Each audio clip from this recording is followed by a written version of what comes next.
अस्सलाम वालेकुम फ्रेंड्स, क्या हाल है? उम्मीद करता हूँ सब खैरियत से होंगे। आज फिर से एक नए टूल के साथ, नया नहीं, उसको है पुराना टूल ही, लेकिन अभी तक जो बेहतरीन अपडेट्स दे रहा है और फ्री टूल है, तो उस टूल के बारे में बात कर लेते हैं। उसकी एक अपडेट आई है। तो उससे पहले आप लोगों से गुज़ारिश है कि लाज़मी चैनल को सब्सक्राइब करें, लाइक करें, शेयर करें, ठीक है? ताकि मैं मज़ीद वीडियोज़ आप तक पहुँचा सकूँ, मज़ीद टूल्स ढूँढ के आप तक पहुँचा सकूँ जो काम करते हैं। चलें, टूल की तरफ चलते हैं। टूल का नाम है जी एंड्रॉयड यूटिलिटी टूल। उसका वर्जन जो है V187 अभी आया है, 1-2 दिन हुए हैं। अच्छा, इसका डाउनलोड लिंक जो है आपको ये मेगा का आपको मिल जाएगा। जस्ट कुछ नहीं करता, लिंक के अंदर आपको बता दूं एक चीज़, ये लिंक है ना, इसमें मैं मेगा के बाद ना यहाँ पे एक स्पेस डाल देता हूँ, जिससे ये लिंक जो है ना वो लिंक नहीं रहता, वो एक टेक्स्ट हो जाता है। आपको क्या करना है, आपको इस पूरे को कॉपी करना है और जाके ना ब्राउज़र में पेस्ट करना है। पेस्ट करने के बाद ठीक है, आप लोगों ने इस स्पेस को रिमूव कर देना है। जैसे मैं इसको स्पेस को रिमूव करता हूँ, तो ठीक है, जो लिंक है वो अपना रेडी हो गया मुकम्मल। अब आप इसको डाउनलोड कर सकेंगे, ठीक है।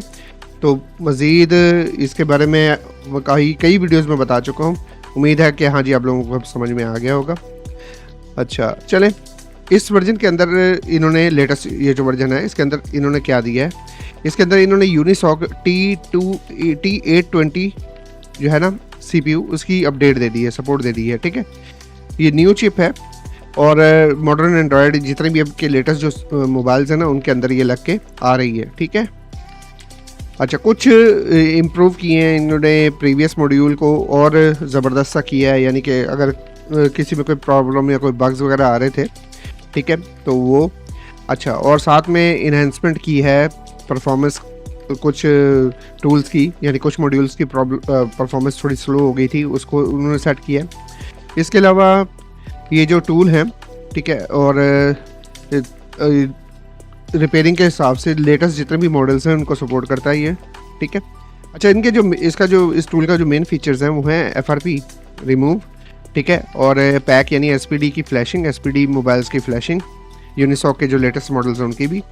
अच्छा, ये बूट रिपेयर भी करता है, इसलिए मैं इस टूल को कहूँगा ये थोड़ा सा एडवांस टूल है कि जिसको समझ में आए वो इस टूल को उस हिसाब से यूज़ करे। अच्छा, IMEI रिपेयरिंग इसके अंदर है, ठीक है। मेक श्योर कि आपकी कंट्री में लीगल, यानी हमारे यहाँ ये उस टाइम यूज़ की जाए जब ज़रूरत हो। इसके अलावा अकाउंट रिमूवल में हम MI के अकाउंट रिमूव और बाकी चीज़ें देखेंगे। एंटी क्रैक रिमूवल भी इसके अंदर आ गया है, ठीक है। ट्रांजैक्शन बेस्ड मोबाइल्स वो होते हैं जो चाइनीज़ बेस्ड होते हैं, जैसे कि इन्फिनिक्स टेक्नो, ठीक है, आईटेल, इस तरह के मॉडल्स जो हैं। अच्छा, और डायलॉग पोर्ट के ज़रिए, ठीक है, पहले ये ऑप्शन नहीं थी, ये भी आ गई है। इसके अलावा device optimization, clear cache, factory reset वगैरह, बूस्ट परफॉर्मेंस, ये सारा उस इसमें आ जाता है। चलें, टूल के बारे में हम जान लेते हैं। मैंने इसको डाउनलोड कर लिया था, आप इसको डाउनलोड कर लेना। ये मैं क्लिक करके आपको दिखा देता हूँ। ये तकरीबन और कुछ नहीं तो कितने MB का है ये अभी आपके सामने आ जाएगा। ये है तकरीबन 239 MB का। आप इसको डाउनलोड कर लेना, और ऐसा नहीं है कि ये वर्किंग नहीं है, 100% वर्किंग है, ठीक है। चलें, मिनिमाइज करते हैं। ये सामने मैंने डाउनलोड किया हुआ है। इससे पहले इसको जो हम इंस्टॉल करें उससे पहले एंटीवायरस को जो है ना हम पॉज कर लेते हैं। आप अपने एंटीवायरस को अपने हिसाब से पॉज कर लेना, जो भी आपका एंटीवायरस आपके पास इंस्टॉल होगा, ठीक है। अच्छा, राइट क्लिक किया और एक्सट्रैक्ट कर लिया। एक्सट्रैक्ट करने के बाद ये जो है इसका जो सेटअप है यहाँ पे मेरे सामने आ गया। इसको खोला और इसको इंस्टॉल कर लिया।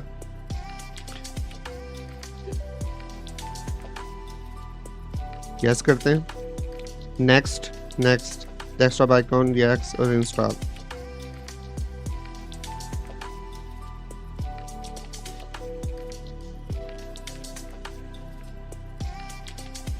ठीक है, ये हमारे सामने आ गया, ये हमने इंस्टॉल कर लिया। ये इसका लोगो बन के आ गया हमारे सामने, ठीक है। अब इसको करते हैं डबल क्लिक और इसको कर लेते हैं स्टार्ट सर्वर। अच्छा, यहाँ आप लोगों को एक बात बताऊँ, यहाँ पे अगर मैं इसको ऐसे डबल क्लिक करके चलाता हूँ ना, तो ये 2 परमिशन आके मांगेगा, एक डाटा का, एक और चीज़ होगी उसका, आपको उसको यस करना है। इससे बरक्स ये है कि हाँ जी, मैं इसको राइट क्लिक करके रन एज एडमिनिस्ट्रेटर चलाता हूँ ना और यस कर देता हूँ, तो फिर वो परमिशन मुझसे नहीं मांगेगा, जस्ट सर्वर स्टार्ट हो जाएगा। तो मैंने इसको परमिशंस नहीं दी, मैं इसको जस्ट सर्वर स्टार्ट कर रहा हूँ, ठीक है। राइट क्लिक करके एडमिनिस्ट्रेटर के ज़रिए चला रही है तो परमिशन के लिए हमसे एडमिनिस्ट्रेटर की प्रिविलेज नहीं मांगेगा, वो डायरेक्ट ही स्टार्ट हो जाएगा, ठीक है। चलें, ये हो गया, ये आ गया जी हमारे पास जो सॉफ्टवेयर जिसके बारे में बात कर रहे थे। इसको अब क्लियर कर लेते हैं, मैं इसको डेस्कटॉप को क्लियर कर लेता हूँ ताकि आप लोगों को क्लियर इजीली समझ में आ जाए, ठीक है। चलें, सबसे पहले MTK पे आ जाते हैं। इसको मैं नहीं, ये इतना ही है, इससे ज़्यादा नहीं खुल रहा। अच्छा, ये MediaTek, Android, Samsung, Qualcomm, Xiaomi, Huawei और यूनिसॉक यानी SVD, ये काफ़ी सारे ब्रांड्स को ऐसे ही सपोर्ट करता है। पहले डिटेल में जान लेते हैं और समझ लेते हैं इसको। अच्छा जी, MTK, MediaTek, BROM, ठीक है। अच्छा, BROM मोड के अंदर आप क्या क्या कर सकते हो, ऑथ को डिसेबल कर सकते हैं, ठीक है। डंप जो है preloader, test point, dump preloader EMI for test points. अब ये क्या है, ये भी आपको समझा देता हूँ। अब ये अच्छा, समझा ये देता हूँ कि ये जो डंप प्रीलोडर है ना, सॉरी ये काम शुरू कर दिया इसने। किसी भी ऑप्शन पे हम क्लिक करेंगे तो ये वर्किंग शुरू कर देगा। जैसे मैंने अभी इस पर किया था, ये देखें, अब वो MTK की डिवाइस मांग रहा है कि डिवाइस अटैच करो। मुझे अभी वो डिवाइस वगैरह कुछ भी अटैच नहीं करना क्योंकि मेरे पास अभी एग्जांपल के लिए कोई डिवाइस मौजूद नहीं है, लेकिन ये वर्किंग है 100%, आपको समझ में आ जाएगा। अच्छा, dump preloader for test point. Test point के लिए टेस्ट पॉइंट में अगर हम किसी सेट को कनेक्ट करते हैं तो उसका प्रीलोडर को डंप लेना हो तो हम ये ऑप्शन यूज़ करेंगे। क्रैश प्रीलोडर टू BROM में सेट को लेके जाने के लिए प्रीलोडर को क्रैश करते होते हैं तो ये उसके लिए हम ये यूज़ करेंगे। अच्छा, रीबूट करना हो 80 मोड के अंदर तो हम इस पर, और रीबूट टू फैक्ट्री मोड ये यूज़ करेंगे, ये BROM से उधर लेके जाना हो तो। अच्छा, रीबूट टू फास्टबोर्ड मोड यानी BROM से फास्टबोर्ड मोड में जाना हो तो ये ऑप्शन यूज़ करेंगे। अच्छा जी, रीड इन्फॉर्मेशन, BROM से हम किसी मोबाइल की इन्फॉर्मेशन जानना चाहें तो सेट को BROM में वैसे कैसे लेके जाते हैं, हम क्या करते हैं, सेट को बंद करते हैं, वॉल्यूम अप और वॉल्यूम डाउन की इसको प्रेस करते हैं और फिर USB केबल को इंसर्ट करते हैं तो सेट हमारा जो है ना वो MediaTek का BROM मोड में चला जाता है, ठीक है। उसकी इन्फॉर्मेशन ले सकते हैं, हेल्थ चेक कर सकते हैं BROM के अंदर, BROM मोड में, ठीक है। चाहे eMMC लगी हो या UFS चिप लगी हो, ये दोनों की हेल्थ आपको बता देगा। अच्छा, ऑरेंज स्टेट कई मोबाइल्स के अंदर, इन्फिनिक्स, टेक्नो, आईटेल और काफ़ी रेडमी के सेटों में भी प्रॉब्लम आती है तो ये ऑरेंज स्टेट डिसेबल करने के लिए हम ये यूज़ करेंगे। और रीस्टोर सेम पोजीशन को वापस करने के लिए ये और यूज़ करेंगे। अच्छा जी, DM वेरिफिकेशन एरर आता है, ठीक है, कई मोबाइल्स के अंदर, हम तो उसके लिए ये BROM मोड के अंदर ये यूज़ करेंगे उसको डिसेबल करने के लिए। अच्छा जी, fix Oppo Realme download not complete का एरर आता है, कई मोबाइल्स के अंदर ये इशू आता है कि डाउनलोड नॉट कंप्लीट का लिखा आता है नीचे कॉर्नर में, तो उसको फिक्स करने के लिए ये ऑप्शन यूज़ करेंगे, ठीक है। अच्छा, वीवो की न्यू सिक्योरिटी की इन्फॉर्मेशन लेनी हो फ्लैश मोड में, ठीक है, तो हम इस पर क्लिक करेंगे। बेसिकली ये ऑप्शन अभी इन्होंने ऐड किया है, अभी इन्होंने वो दिया नहीं है ऑप्शन पूरा मुकम्मल, ठीक है। अच्छा जी, वीवो के MT 6761 से और 6765 को BROM मोड में ज़बरदस्ती लेके जाने के लिए यानी फोर्स BROM मोड में लेके जाने के लिए ये ऑप्शन यूज़ करेंगे और उससे निकलने के लिए ये यूज़ करेंगे और डेमो अगर रिमूव करना है तो ये वाली यूज़ करेंगे। अच्छा, ओप्पो MT 6771 को फोर्स BROM में लेके जाने के लिए ये यूज़ करेंगे और ज़्यादातर ये सेट जो पुराने थे ओप्पो F7 और F9 ये उनके लिए भी यूज़ हो सकती है ये ऑप्शन, क्योंकि वो बगैर टेस्ट पॉइंट के होते नहीं थे लेकिन अब हो जाते हैं, उनको BROM में लेके जाने के लिए ये ऑप्शन यूज़ की जाती है, ठीक है। चले यहाँ पे एक्स्ट्रा में आ जाते हैं। एक्स्ट्रा में क्या है वो देख लेते हैं। Read eMMC UFS user area, अगर डंप करना हो यूज़र एरिया 512 MB का तो ये यूज़ करेंगे। राइट करना हो तो अच्छा, right eMMC boot section right करना हो ये लून ज़ीरो और बूट 1 ये जो पार्टीशन होती है ये होती है हमारे ये eMMC के लिए होती है और ये UFS चिप के लिए होती है, ठीक है। ये अच्छा, ये रीड करने के लिए, राइट करने की, सॉरी यार, अच्छा ये रीड करने के लिए, ये राइट करने के लिए, ठीक है, बूट सेक्शन को। अच्छा, और ये यूज़र एरिया सेक्शन जो है, ठीक है, ये उसको राइट करने के लिए, यानी ये 512 MB का यूज़र डाटा जो रीड करेंगे ना, ठीक है, आप उसको यहाँ से या राइट भी कर सकते हैं, उसका रीसाइज भी कर सकते हैं हम अपने हिसाब से, ठीक है, पार्टीशन साइज यूज़र एरिया को। अच्छा, इसके अलावा यूटिलिटीज़ में आते हैं। एनवी डाटा का बैकअप ले सकते हैं, ठीक है, और रिस्टोर कर सकते हैं, और फास्टबूट के ज़रिए भी रिस्टोर कर सकते हैं। ये बीरोम के ज़रिए था, ये फास्टबूट के ज़रिए था। अच्छा, फॉर्मेट एनवी डाटा बीरोम के ज़रिए, फॉर्मेट एनवी डाटा फास्टबूट के ज़रिए, फिक्स अननोन बेसबैंड बीरोम के ज़रिए, और fix unknown baseband fastboot mode के ज़रिए। तो ये देख लिए आप, आपके सामने एक ऐसा ज़बरदस्त सा टूल है, ठीक है, कि इसके अंदर हमारे जितनी भी आजकल की मोबाइल्स आते हैं उनके अंदर जो छोटी छोटी सी प्रॉब्लम्स आती हैं उनका सारा हल इस टूल के अंदर दिया गया है। अच्छा, ये हवावे का Y9A, ठीक है, इसको अगर ये अलहदा से इसलिए बनाया हुआ है क्योंकि हाँ जी, ज़ाहिर बात है ये ऑप्शंस आपको कहीं और नहीं मिलेंगी, क्योंकि ये और किसी तरीके से जाता नहीं होगा। ये हवावे का Y9A, बाकी तो ईजिली चले जाते होंगे, ये वाला मोबाइल जो है ना बीरोम मोड में जाता नहीं होगा, इसलिए इसको अलहदा से एक ऑप्शन दी हुई है। वहाँ से एग्जिट और फोर्स टू बीरोम दोनों में जाके, अब यहाँ पे फोर्स टू बीरोम का मतलब क्या है, मैं आपको ये भी यहाँ पे क्लियर कर दूँ। सेट को बीरोम मोड में लेके जाना है, वहाँ जो फंक्शंस करने हैं या दूसरा काम करना है वो हम इसकी दूसरी ऑप्शंस को यूज़ करके कर सकते हैं, या हम कोई और टूल भी इसके साथ अटैच करके सेपरेट टूल, ठीक है, अगर जो वो डायरेक्टली बीरोम को सपोर्ट करता हो टूल, तो वो भी यूज़ कर सकते हैं इस टूल के साथ, इस टूल की मदद से। अब ये सिर्फ फोर्स बीरोम मोड में लेके जाएगा, काम आप कहीं और से करेंगे, उसके बाद एग्जिट करेंगे, तो आप यहाँ से यानी उस सेट को बीरोम मोड में लेके जाके काम करके यहाँ से एग्जिट कर देंगे, तो आपका सेट मोबाइल ऑन भी हो जाएगा साथ में, ठीक है। अब आ जाते हैं मेटा मोड MTK का, ठीक है, ये बड़े काम की चीज़ है क्योंकि इसमें इन्होंने बहुत कुछ ऐड कर दिया है, बहुत ज़्यादा, काफ़ी कुछ जो पहले नहीं था। अच्छा, कैसे?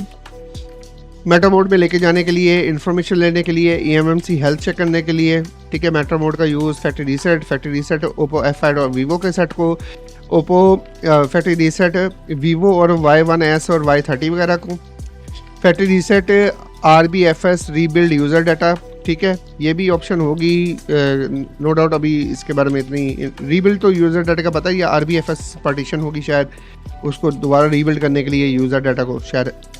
अच्छा जी, डंप यूज़र सेक्शन पूरे मुकम्मल, वो तो था 500 MB का ना, ये तो 500 MB का था, ठीक है, और बीरोम मोड के अंदर था, ठीक है। ये वाला जो है ये पूरी eMMC के यूज़र डाटे को ना डंप करने के लिए यूज़ होगा, ठीक है, eMMC चाहे UFS हो, दोनों को, ठीक है। डाउनलोड यूज़र डाटा यानी कि रिस्टोर करना हो, ठीक है। अच्छा, यहाँ है Meta ADB enable, Infinix Tecno और आईटेल। अब ये इन्फिनिक्स टेक्नो और आईटेल के जो मॉडल्स हैं ना, उनको ADB इनेबल करने के लिए ये यूज़ होता है। मेथड 1 ये दिया हुआ है, एक और मेथड दिया हुआ था ये, लेकिन अभी फ़िलहाल उसको अभी डिसेबल किया है, मे बी उस पर काम चल रहा होगा। अच्छा जी, इसके अलावा एंटी क्रैक जो है, ठीक है, इसके अलावा जो रिमूव एंटी क्रैक मेथड दिया हुआ है मेटा मोड के ज़रिए इन्फिनिक्स टेक्नो और आईटेल के सेटों के लिए, ठीक है। अच्छा, यहाँ पे जब, और यहाँ पे IMEI रिपेयरिंग दी हुई है, ठीक है। अब यहाँ पे आप लोगों को एक चीज़ क्लियर कर दूँ कि हाँ जी, यहाँ पे कहता है कि आपने अगर इसको चेक और अनचेक करेंगे ना, ये देखें, अब अगर आप IMEI रिपेयर कर रहे हैं किसी मॉडल का और उसके IMEI रिपेयर ऑलरेडी हैं लेकिन जस्ट करप्ट हैं या कोई मसला है जिसकी वजह से आपको ओरिजिनल लगाने पड़ रहे हैं, तब आप इसको यूज़ नहीं करेंगे, ठीक है, इसकी ज़रूरत आपको नहीं पड़ेगी ऑलरेडी, क्योंकि ऑलरेडी इसके अंदर सारा कुछ ओके है। तो जैसे आपने IMEI 1 और IMEI 2 इस ऑप्शन को सिलेक्ट कर लेना है, ठीक है। और अगर आपका mobile already in Meta mode में है तो आपने इस पर क्लिक करना है, ठीक है। और ये IMEI 1 और IMEI 2 दोनों रिपेयर करने हैं तो आपने इस पर क्लिक कर देना है। ये 1 बाय 1 रीड IMEI रिपेयर और राइट रिपेयर IMEI, ठीक है। जब अगर आपने IMEI 1 रिपेयर करना है तो IMEI 1 देंगे और 2 देंगे, ठीक है, दोनों देंगे। दोनों करने हैं तो दोनों पे चेक करेंगे, नहीं तो एक पे चेक करेंगे। मिसाल के तौर पे एक कर लिया और रिपेयर पे क्लिक किया तो ये अब क्या है, ये इसने डायरेक्टली सिर्फ चेक किया है, और क्योंकि IMEI तो अभी इसको मिला ही नहीं। मिसाल के तौर पे मैं कोई भी दे देता हूँ, ठीक है, और जैसे मैं इसको रिपेयर का ऑप्शन देता हूँ तो ये अब ढूंढ रहा है। ये क्या ढूंढ रहा है जनाब? ये ढूंढ रहा है मेटा USB जो ऑलरेडी कनेक्टेड हो, क्योंकि मैंने इसको बोला है कि ऑलरेडी इन मेटा मोड में है, ठीक है, तो वो उसको ढूंढ रहा है, उसको नहीं मिला। ठीक है। अगर मैं इसको चेक कर दूंगा और हम अगर अब लगाते हैं तो वो MTK USB पोर्ट ढूंढेगा, ठीक है।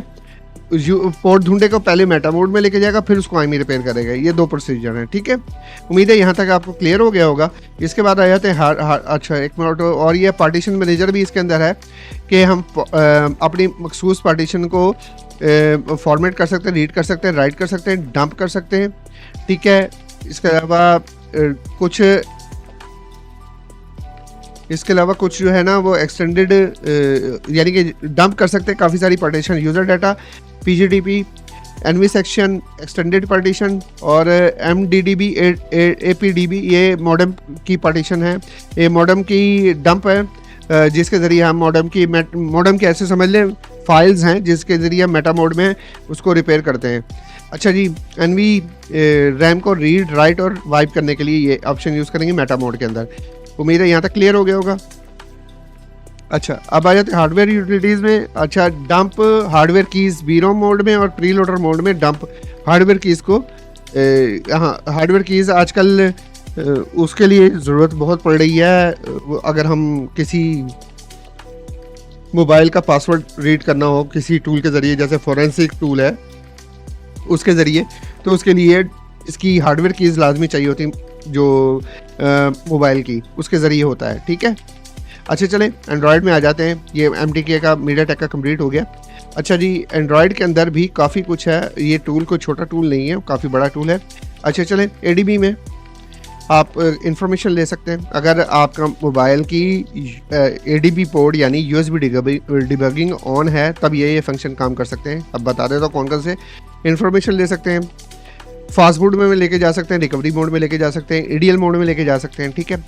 अच्छा, मेटा मोड MTK का होगा तो मेटा मोड में लेके जा सकते हैं, रीस्टार्ट कर सकते हैं, शट डाउन कर सकते हैं, गूगल लॉक बाईपास कर सकते हैं क्योंकि आपका ऑलरेडी ADB मोड ऑन है। अच्छा, फैक्ट्री रीसेट कर सकते हैं ओल्ड एंड्रॉयड मॉडल्स को, ठीक है। Xiaomi का सेट है, रेडमी का सेट है तो डायलॉग कोड इनेबल कर सकते हैं। आप इसके ज़रिए कोई भी एप्लीकेशन इंस्टॉल कर सकते हैं। अच्छा, पे जो है ऐप है उसको डिसेबल कर सकते हैं, डेमो रिमूव कर सकते हैं। वीवो का उसके दो मेथड दे दिए। अच्छा, वायरलेस टेस्ट असिस्टेंट मोड जो है रियलमी में आता है उसको डिसेबल कर सकते हैं, ठीक है। अच्छा, ये तो था ADB मोड ऑन था तब। अगर फास्टबूट मोड ऑन हो, ठीक है, फास्टबूट में हो तो इन्फॉर्मेशन ले सकते हैं, फास्टबूट मोड एग्जिट कर सकते हैं, फ्लैश कर सकते हैं कोई रिकॉर्ड पार्टीशन। अच्छा, एक्टिव कर सकते हैं पार्टीशन को स्लॉट A और B, ठीक है। और फास्टबूट मोड से रिकवरी मोड में जा सकते हैं, नोकिया को लेके जा सकते हैं, और फास्टबूट D मोड में भी लेके जा सकते हैं जहाँ पे नोकिया मॉडल्स जो हैं लेटेस्ट वो फ्लैश होते हैं, ठीक है।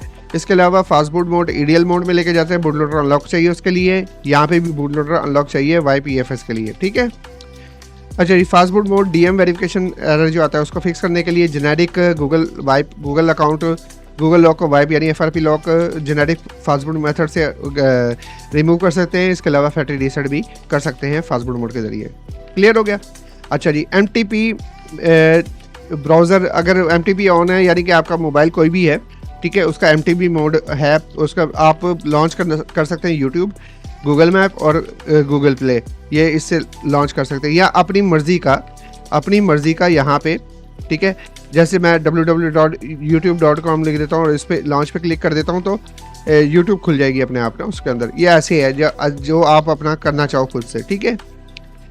ये FRP के लिए यूज़ हो सकता है, आप KG अनलॉक के लिए यूज़ हो सकता है, MD अनलॉक के लिए यूज़ हो सकता है, ये सारे इस फंक्शन के लिए ये यूज़ हो सकता है।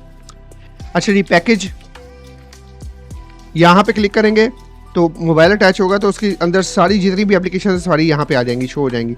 आप अपनी मर्जी की एप्लीकेशन को रीइंस्टॉल कर सकते हैं और रिमूव कर सकते हैं, ठीक है। टूल्स में आ जाएं, टूल्स के अंदर डिकोड, एंड्रॉयड डिकोड, अच्छा गेस्चर की, ये एंड्रॉयड 6 से पहले ना, एंड्रॉयड 6 तक, उससे पहले जितने भी मॉडल्स थे ना, गेस्चर की मीन्स कि हाँ जी आप पासवर्ड उससे रीड कर सकते थे। अच्छा, decode contact to VSF card, यानी कि कॉन्टैक्ट डाटाबेस को VSF कार्ड में VCF कार्ड में तब्दील कर देता है, ये अगर आप मोबाइल के कॉन्टैक्ट को सेव करना चाहें तो, ठीक है। अच्छा, उसके बाद है फॉर्मेट यूटिलिटीज़, फ्रीमवेयर यूटिलिटीज़ में सैमसंग एक्सट्रैक्ट, सैमसंग रोम, सैमसंग की ओरिजिनल रोम को अगर हम चाहें कि उसका जो और हमें पता हो कि हाँ जी हमारा मोबाइल जो है वो MTK का है, यानी उसके अंदर जो चिपसेट लगी हुई है वो मीडियाटेक की लगी हुई है, तो हम क्या कर सकते हैं, हम सैमसंग की ओरिजिनल फ्रेमवेयर को इसको देंगे, वो इसको उसमें कन्वर्ट कर देगा स्कैटर फॉर्मेट में, ठीक है हमारे लिए। अच्छा, एक्सट्रैक्ट हवावे की अपडेट फाइल जो है ना उसको एक्सट्रैक्ट करने के लिए हम ये ऑप्शन यूज़ करेंगे, बशर्ते कि आपका मॉडल जो है वो MTK का हो। अच्छा जी, एक्सट्रैक्ट ओप्पो, रियलमी, रोम, MTK, क्वालकॉम जो भी हो, चाहे OFP हो चाहे OZIP हो, ये उसको क्या करेगा, हमारे लिए वो बना देगा फ्लैशेबल, ठीक है, हम उसको इजीली फ्लैश कर सकेंगे। ये ऐसे KDZ जो फॉर्मेट है ये LG की है, तो LG की रोम हो, OPS OnePlus की है तो उसको एक्सट्रैक्ट करना हो तो उसके लिए, नोकिया का फ्रेमवेयर NBO होता है तो उसको एक्सट्रैक्ट करने के लिए, ये SPD का हो तो पैक फॉर्मेट में हो तो उसके लिए। अच्छा जी, इसके अलावा extract MTK preloader from boot one. अच्छा, अब मिसाल के तौर पे हमें सिर्फ प्रीलोडर चाहिए किसी मॉडल के अंदर से, किसी मोबाइल के अंदर से, तो उसकी बूट वन और लून 0 में से हम प्रीलोडर जो है ना वो एक्सट्रैक्ट कर सकते हैं, ठीक है हमारे पास, बशर्ते कि ये एक मिनट, ये हाँ बस हमारे पास बशर्ते कि उसका बैकअप पड़ा हो, बैकअप से होगा ये। अच्छा जी, एक्सट्रैक्ट सुपर इमेज, ठीक है, एक्सट्रैक्ट सुपर इमेज कहाँ से, हमें कोई जैसा कि मैंने आपको बताया था कि हाँ जी ये जिप फाइल है, OZIP और OFP या इस तरह की कोई फाइल हो जिसके अंदर सुपर इमेज अलग से बीच में हो, ठीक है, लेकिन वो बिन फाइल हो, हमने डंप किया हो, डंप के अंदर से सुपर इमेज को निकालना। अच्छा जी, एक्सट्रैक्ट eMMC और UFS चिप की डंप, ठीक है, एक्सट्रैक्ट कोई डंप देंगे इसको eMMC या UFS की कोई भी, ठीक है, तो वो इसको मुकम्मल एक्सट्रैक्ट कर देगा, उसके अंदर जो भी पार्टीशंस हैं उसको टेबल को पार्टीशंस को ओपन कर देगा। अच्छा जी, MTK PGTP को स्कैटर फाइल में कन्वर्ट करना और स्कैटर को PGPT फाइल में कन्वर्ट करने के लिए ये ऑप्शन यूज़ करेंगे। Create boot section from preloader, ये इसके ज़रिए बूट सेक्शन क्रिएट किए जा सकते हैं प्रीलोडर की वजह। प्रीलोडर देंगे इसको, प्रीलोडर जैसे ही हम देंगे वो बूट सेक्शन क्रिएट कर देगा ऑटो, ठीक है। और ये पार्स MTK प्रीलोडर, अब ये क्या चीज़ है, पार्स MTK प्रीलोडर होता है कि आप जैसे ही इसको प्रीलोडर देंगे आपको सारी डिटेल बता देगा कि कौन कौन सी eMMC चिप इस मोबाइल के साथ सपोर्टेड है, सारी eMMC या UFS चिप की डिटेल्स आ जाएंगी। पार्स MTK डॉलर एजेंट में भी सेम यही है, total all to all dollar agent हमें बता देगा कि कौन कौन सी सपोर्ट इसके साथ इस मोबाइल को सपोर्ट करती हैं, कौन कौन सी चिप्स, ठीक है। उम्मीद है यहाँ तक क्लियर हो गया होगा। अच्छा, इधर आ जाते हैं, अब ये एक्सटेंडेड 4 इमेज हम कन्वर्ट कर सकते हैं स्पार्स इमेज में, इसकी ज़रूरत नहीं पड़ती है तकरीबन। अच्छा चलें, अब सेक्शन है सैमसंग का। मुझे पता है वीडियो बड़ी हो रही है, लेकिन ये है कि हाँ जी ये टूल ही इतना बड़ा है और ज़बरदस्त है कि आपको समझाने में इतना टाइम तो लगेगा ताकि आप लोगों को क्लियर हो जाए। अच्छा जी, सैमसंग की इंफॉर्मेशन को रीड करना हो MTP बोर्ड में तो इस पर क्लिक करेंगे, डाउनलोड मोड में रीड करना हो इस पर क्लिक करेंगे। डाउनलोड मोड में आप रिबूट टू MTP मोड लेके जा सकते हैं, डाउनलोड मोड से रीस्टार्ट कर सकते हैं, नॉर्मल मोड में लेके आ सकते हैं, और डाउनलोड मोड में जाने के लिए ये ऑप्शन यूज़ करेंगे। फैक्ट्री रीसेट करना हो MTP मोड में ये यूज़ करेंगे, फैक्ट्री रीसेट करना हो download mode Qualcomm MDM only, ठीक है। उसके बाद Samsung disable Knox ADB MDM Qualcomm MDB only. अच्छा जी, Samsung enable ADB MTP mode के ज़रिए, यानी कि वो टेस्ट मोड में लेके जाएंगे सेट को FRP के लिए। अच्छा जी, Samsung enable ADB new security, ये दो मेथड दे दिए। Samsung enable security new method जो 2023, ये 3 मेथड दे दी, ठीक है। अच्छा, इसके अलावा आ जाते हैं Samsung serial number change serial number ADB, ठीक है, ADB मोड के जरिए सीरियल नंबर चेंज कर सकते हैं। अच्छा, EFS को रीड कर सकते हैं, रीस्टोर कर सकते हैं, और साथ में NV डाटा यानी कि MTK का होगा तो उसका बैकअप उसको रीस्टोर कर सकते हैं, ठीक है। इधर आ जाते हैं, अगर सैमसंग का MTK का सेट है तो हम क्या कर सकते हैं, अब ये मुख्तलिफ मॉडल्स दे दिए हैं, इसमें से कुछ दे दिए। अच्छा, सैमसंग का A24, ठीक है, बिट 8 वाइप रेजिस्टेंस, ठीक है, पार्टीशन को वाइप करने के लिए ये ऑप्शन यूज़ करेंगे।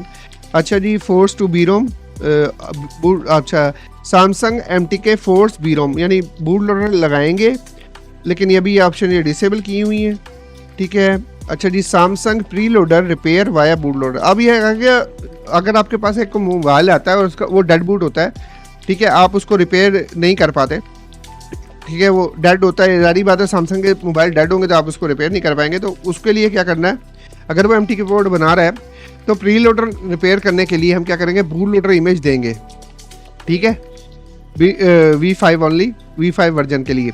अच्छा, जैसे ही हम इसको इमेज देंगे, यानी कि बूट लोडर वाला इमेज देंगे, तो इसने उसमें से प्री लोडर जो फाइल्स हैं ना उसको राइट कर देना है, ठीक है, और मोबाइल जो है वो ऑन हो जाएगा।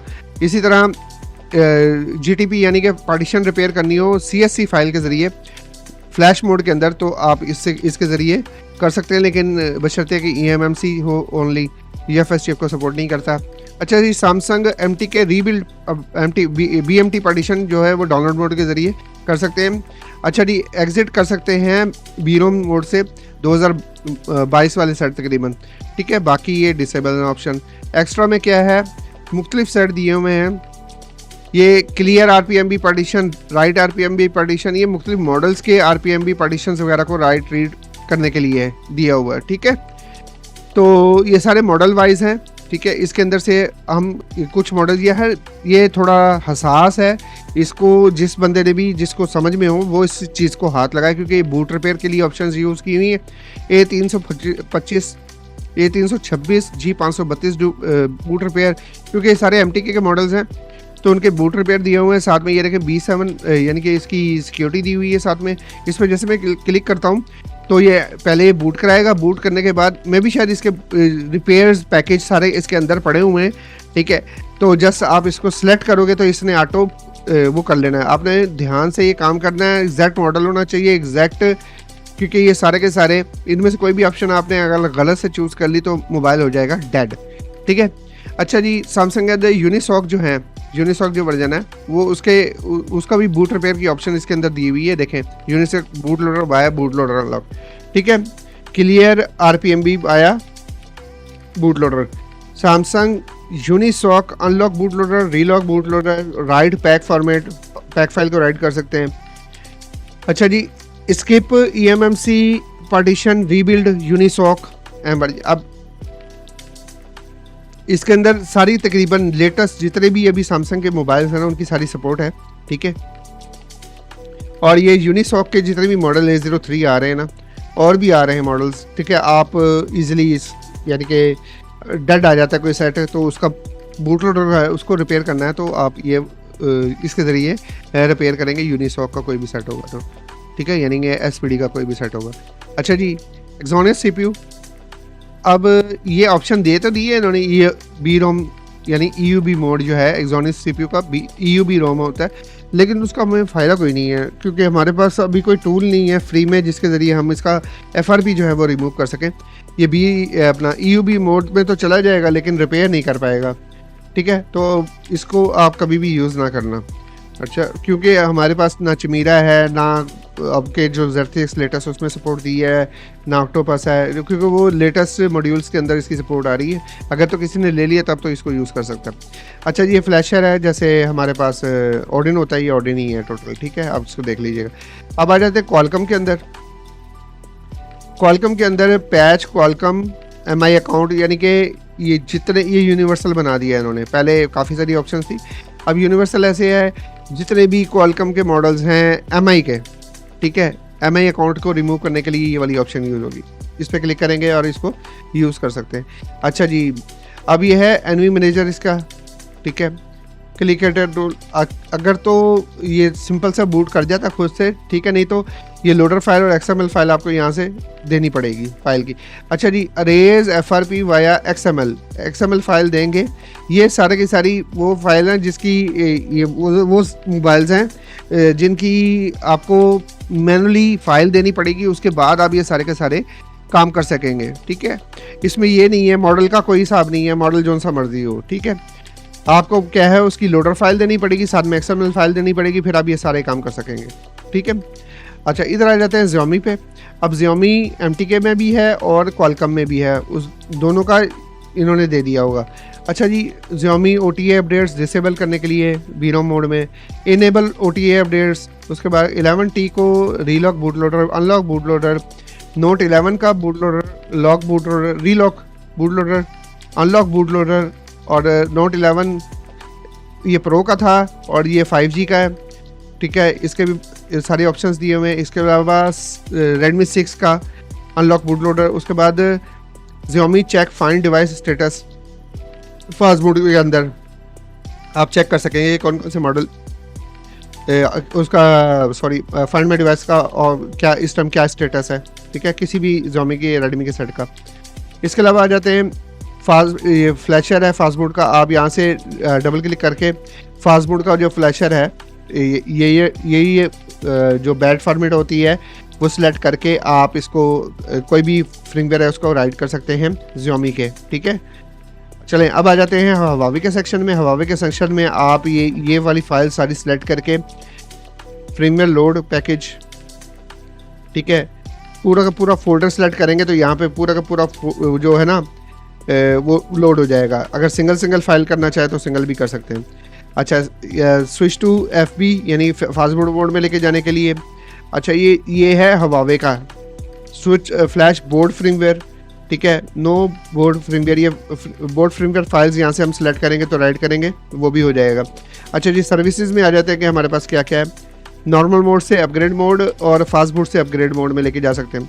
अच्छा जी, अब फैक्ट्री रीसेट करना हो हाई सिलिकॉन यानी USB 1.0 पोर्ट को सिलेक्ट करके तो हम क्या कर सकते हैं, ये हमारे पास सारे के सारे CPUs जो है ना किरण के, ठीक है, किरण 9, 10, 7, 10 सारे all to all latest CPU तक सपोर्टेड है। फैक्ट्री रीसेट कर सकते हैं कोई भी, ठीक है। जोन सा हम CPU सेलेक्ट करेंगे, फैक्ट्री रीसेट पे क्लिक करेंगे तो फैक्ट्री रीसेट हो जाएगा, ठीक है। अच्छा जी, ये फ्रीमियर रीडर है, रीड GTP पे क्लिक करेंगे रीड हो जाएगा। सारी की सारी पार्टीशन सामने आ जाएंगी, किसी को भी रीड कर सकते हैं, राइट कर सकते हैं, अरेज कर सकते हैं, ठीक है।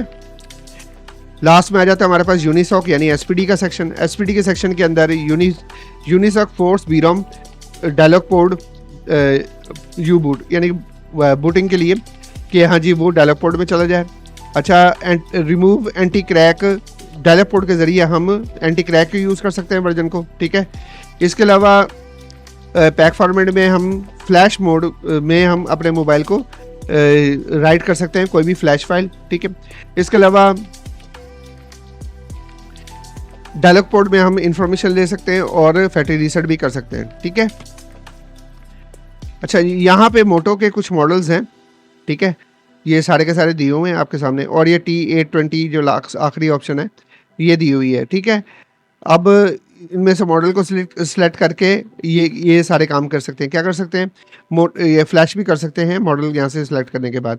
अच्छा जी, मोटो यूनिसेक डेड बूट रिपेयर कर सकते हैं बाय मॉडल्स, ये मॉडल दिए हुए हैं इसके। अच्छा जी, मोटो की ऑप्शंस ये दी हुई हैं सारी की सारी, ठीक है। अच्छा जी, मोटो यूनिसेक डेड रिपेयर बाय डंप, अगर डंप पड़ी है तो डंप राइट करें तो उससे भी जाके जाएंगे। डेड बाय पैक फॉर्मेट के जरिए भी हो जाएगा, ठीक है। और मोटो यूनिसॉक सेफ FRP रिमूव करना हो तो ये ऑप्शन यूज़ होगा। अक्सर मोटरोला के FRP तकरीबन शिकायत आई थी कि पिछले दिनों देखा भी था कि काफ़ी सारे लोगों के साथ ये हुआ कि उन्होंने FRP रिमूव किया है यूनिसॉक यानी कि मोटरोला SPD का, और जैसे ही सेट ऑन हुआ तो सेट डेड हो गया। तो काफ़ी सारे लोगों के साथ इस तरह से प्रॉब्लम आई है। तो ये बेहतरीन टूल है, ये सेफ़, अगर आप सेफ़ तरीके से करना चाहो तो आप इजीली इसको डायलॉग मोड में लेके जाके इस मोबाइल को इसके ज़रिए इजीली कर सकोगे। तो टूल जो मेरे भाइयों कमाल का है, ठीक है। अब इसको यूज़ कैसे करना है, क्या हिसाब किताब है, वो आप लोगों ने देखना है, ठीक है। मैंने आपको टोटल डिटेल इस टूल के बारे में बताई इसलिए ताकि आप लोगों को पता हो कि हाँ जी ये टूल क्या क्या कमाल दिखाता है, क्या क्या काम करता है। उम्मीद है कि आपको लोगों को इस टूल की डिटेल में समझ में आ गई होगी। न्यू अपडेट्स जो हैं उसके बारे में भी समझ आ गई होगी, IMEI रिपेयरिंग के बारे में भी समझ में आ गया होगा, ठीक है। अगर किसी किस्म की कोई बात आप लोगों को क्लियर नहीं हुई तो आप लोग मुझे कमेंट सेक्शन में बताएं, मैं आपको उसके बारे में डिटेल में बता दूंगा, ठीक है। तो इजाज़त मांगता हूँ, अपना बहुत बहुत ख्याल रखिएगा, दुआओं में मुझे भी याद रखिएगा। अल्लाह हाफिज़।